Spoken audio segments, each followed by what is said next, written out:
Wong urip kuwi sing dinteni apa aku tak takon. Hah? Wong urip sing dinteni apa, Truk? Sugiya duwe derajat pangkat bandane sak tumpuk.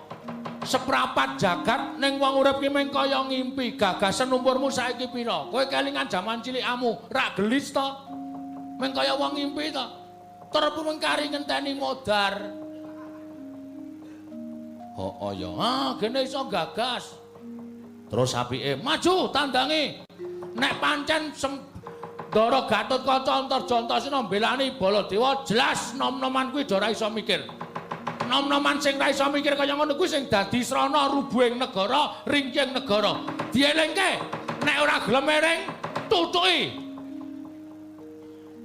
Apa aku wani karo anak-anak Pandhawa? Lah kowe iki wani ora? Aku ki deg-degan nih, Gong. Wah, jan wis. Iki sing marai aku ki kentekan swara nang kene iki, Truk. Singkirna rasa deg-degamu, ngono. Kowe tak kandhani ya. Ngendikaning para bapak-bapak pinter do ngandhake.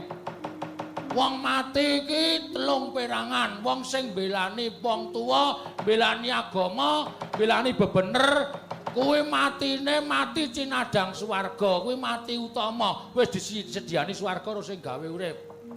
Mati utama. Nomor loro, mati madya. Kuwi disangkani saka lara, kuwi swarga apa neraka, ditraju ditimbang ala becike nalika nang alam donya. Nek akeh eleke mlebu neraka, nek akeh apike mlebu swarga. Kuwi mati madya. Sing pungkasan mati nesta. Kuwi matine wong lalu. Kuwi ora entuk dalan padhang.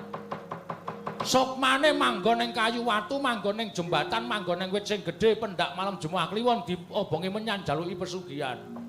Kuwi matine wong sangsaran ngono kuwi matine sta.